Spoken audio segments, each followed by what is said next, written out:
తెల్లారి గట్ల 3 గంటలకు మీరు మెసేజ్ పెట్టిండ్రు. అదే మన దగ్గరకి రీసెంట్ గా మన రిలేటివ్ ఒక అమ్మాయి వెళ్ళింది. ఎక్కడ? ల్యాండ్ ప్రాబ్లం అయ్యి యూనివర్స్ ఆఫీస్ కి 1 month back 1 month back universe office కి వెళ్ళిన ఉండే. ఎవరు? మా రిలేటివ్ ఒక అమ్మాయి. ఎక్కడ వాళ్ళది? ఇండే బోడుప్పల్ చెంగిచెర్ల. ఓకే.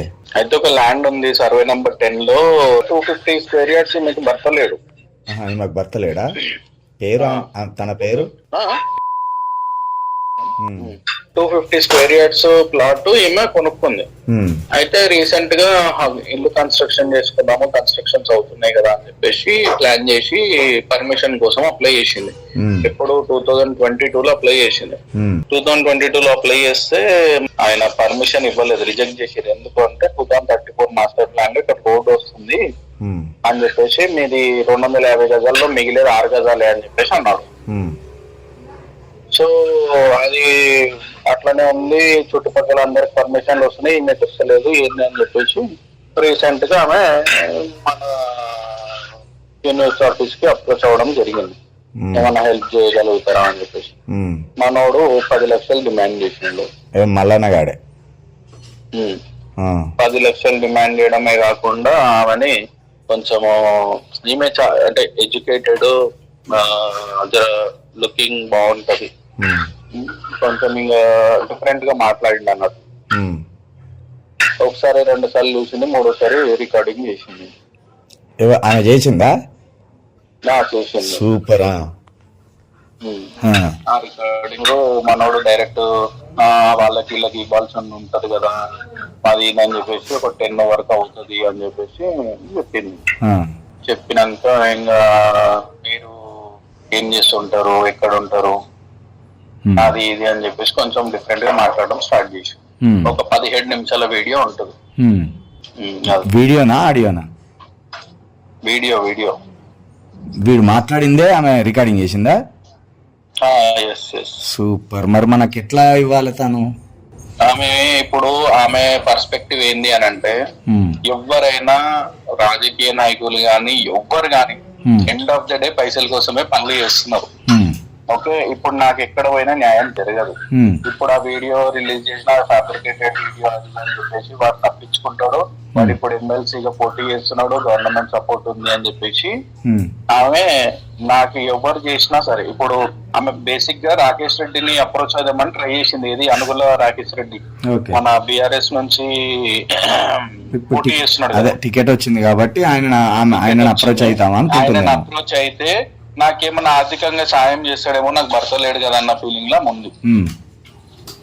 అంటే సరే అని చెప్పేసి ఆమె ట్రై చేసింది కానీ ఆయన అది కాంటాక్ట్ ఎక్కడ దొరకలేదు. ఆమెను నాకు కల్పించండి, ఆమెకు ఏం భరోసానో ఏం భద్రత మనం కల్పిద్దాము. కాకపోతే అది చాలా ముఖ్యమైన విషయం. ఎందుకంటే ఆమె బయటకు వస్తే ఒక దొంగ గురించి చెప్పినట్టు ఉంటది కదా, ముందు ఆ విషయం ఆలోచించమని చెప్పండి. ఆమెకి సొసైటీలో నేను బయటకి ఎక్స్పోజ్ కాదలుచుకోలేదు అనే ఫీలింగ్ లో ఆమె ఉంది. ఎందుకంటే ఆమెకి ఫ్యామిలీ బ్యాక్గ్రౌండ్ కూడా సపోర్ట్ లేదు. ఒక పని చేయండి బ్రదర్, ఒక పని చేయండి, తను నాకు ఎక్కడ కలుస్తుందో చెప్పమనండి, నేనే పర్సనల్ గా పోయి కలుస్తా. ఆమెకి ఏ భయం అవసరం లేదు. వాని నిజస్వరూపాన్ని బయట పెట్టండి. అది రెడీ, దానికి నో ప్రాబ్లం.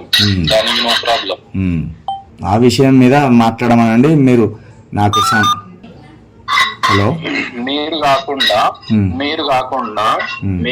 మిమ్మల్ని కలవడానికి ఆమెకు ప్రాబ్లం లేదు, కలుస్తుండొచ్చు. మీరు కాకుండా ఆమెకి ఎవరైనా ఒక పెద్ద వాళ్ళు ఆమెకి బ్రదర్, నేనేమంటున్నా, నేను ఈ మాటలు ఇందులో మాట్లాడకూడదు కానీ ముందు తను నాకు కలవమని చెప్పండి, లేదా మీరే తీసుకొని రండి. నా ఆఫీస్కి వస్తారా, ఎక్కడికి వస్తారా తీసుకురండి. 100% నాది బేగంపేటలో ఉంటుంది. తీసుకొని రండి. మీరు అన్నదే చేద్దాము. ఆమెకు ఏ భరోసా కావాలో ఎట్లా కావాలో చేద్దాము. వాడు ఎంత పెద్ద దొంగ అన్నది ఈ లోకానికి తెలవాలి ముందు. అర్థమైంది నాకు. మీ వీడియోస్ నేను చూస్తూ ఉంటా రెగ్యులర్ గా. ఇప్పుడు ఒకటండి సింపుల్, ఇప్పుడు డిసెంబర్ లో ఎలక్షన్స్ అయినాయి అవునా, ఎమ్మెల్యే ఎలక్షన్స్. నవంబర్ లో ఏమన్నాడు, రేవంత్ రెడ్డి ఇంత పొడుగుందా అంత పొడుగుందా అని అన్నాడు. ఇప్పుడు ఇదంతా మనకు అవసరం లేదు వాడు మాట్లాడింది. జనరల్ గా చెప్తున్నా అండి, జనరల్ గా చెప్తున్నా నేను. జనరల్ గా జనవరికి వచ్చేసరికి రేవంత్ రెడ్డి దేవుడు అయిపోయాడు. అది కాదు, అది వాని పొలిటికల్ స్వార్థం. అది అగెనిస్ట్ కాదు అంటే ఈయన ఒక స్టాండ్ మీద ఉండడు. అండ్ తెర వెనుకల న్యాయం ఇప్పుడు ఇంతకు ముందు క్యూనియస్ కి అంత మంది వచ్చేటోళ్ళు ఇప్పుడు ఎందుకు వస్తలేరు అంటే గవర్నమెంట్ మారేసరికి వీళ్ళు మొత్తం మంచోళ్ళు అయిపోయారు అందరూ. అదే కానీ సో మాకు ఏంటంటే న్యాయం జరుగుతుందేమో అని చెప్పేసి అప్రోచ్ అయింది. బట్ భర్త లేడు అని చెప్పేసి అనేసరికి కొంచెం అడ్వాంటేజ్ తీసుకున్నాం. మీరు ఆయన తోటి డైరెక్ట్ గా ట్రావెల్ చేసారు కాబట్టి నేను మీకు కాంటాక్ట్ అయినా. ఓకే బ్రదర్, నాకు మరి ఎప్పుడు కలుస్తారు చెప్పండి మీరు? నేను ఒకసారి మాట్లాడతాను. కొంచెం నేను ఫిజికల్ గా ప్రిపేర్ చేయాలి మెంటల్ గా. మీరు ఏం భయపడకండి బ్రదర్, వాడు ఎంత జీరో గాడో నాకు తెలుసు, వాడు ఎంత జీరో గాడో నాకు మాత్రమే తెలుసు. భయపడకుండా రమ్మని చెప్పండి. నేను మీరు నేను ఒక ఇష్యూ మీద మీతో మాట్లాడినా కూడా అప్పుడు క్యూరియస్ ఉన్నప్పుడు ఓకే చూద్దాం ఒకసారి మాట్లాడి నేను మీకు రేపు కాల్ చేస్తాను. ఓకే.